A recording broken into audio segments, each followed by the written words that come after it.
Welcome dear students. आज हम लेके आए हैं आरबीसी बोर्ड टॉपर की कॉपी है। जो बोर्ड 2022 का पेपर हुआ था उसके टॉपर की कॉपी है। तो ये आपके रसायन विज्ञान के टॉपर की कॉपी रहने वाली है। इसमें आपको अंदाजा लग जाएगा कि आपको बोर्ड एग्जाम में किस प्रकार से आंसर लिखना है और कौन कौन से पॉइंट में गलती नहीं करनी है। तो इसमें सबसे पहले आंसर, शॉर्ट आंसर टाइप जो क्वेश्चन है उसमें आंसर लिखा गया है।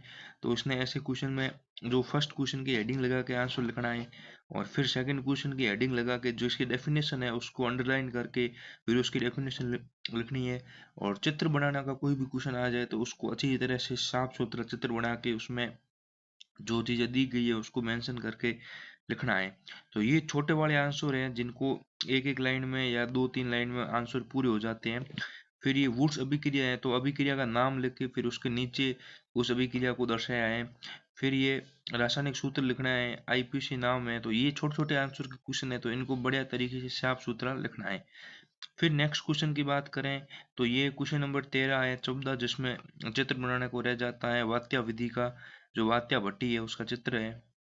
उसके बाद में देखें तो ये वात्या भट्टी का ही दूसरा जो टॉपिक है उसमें ब वाले ऑप्शन दे गए हैं। कॉपर के जो धातुकर्म में जो सिलिका एक अम्लीय गाल की तरह किस तरह कार्य करता है उसको समझाया गया है। फिर क्वेश्चन नंबर 15 है, तो भी इसमें भी अच्छी तरह से इसने लिखा है जी कॉपर के बारे में क्या है। कॉपर एक धात्विक ठोस होता है और वर्गाकार जो द्विमीय निविड़ संकुलन होता है उसका चित्र भी अच्छी तरह से बनाया गया है।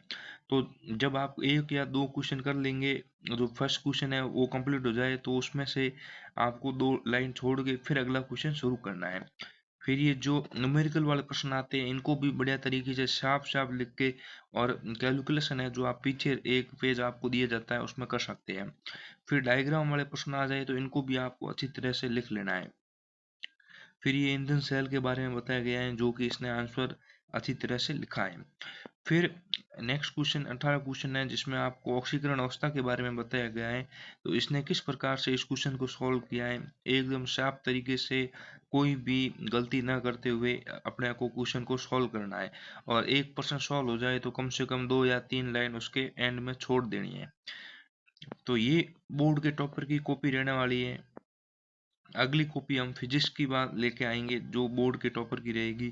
तो इसमें आपको अंदाजा लग जाएगा कि आपको किस तरह से क्वेश्चन को सॉल्व करना है।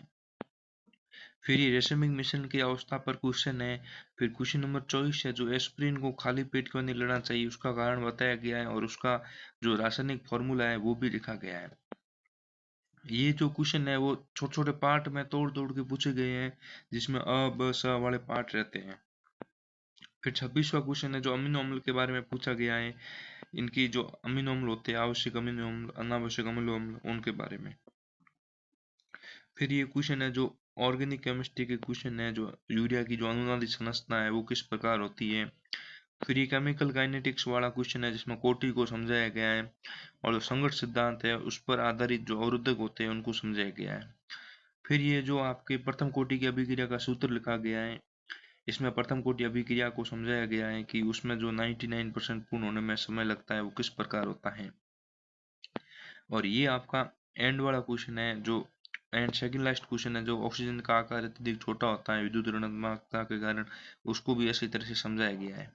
तो ये क्वेश्चन रहने वाले हैं केमिस्ट्री के। तो इन क्वेश्चन का सॉल्यूशन भी आपको अच्छी तरह से लिख लेना है। इसकी पीडीएफ वीडियो के डिस्क्रिप्शन में लिंक दे रखा है, वहां से जाकर आप इसकी पीडीएफ डाउनलोड कर लेना।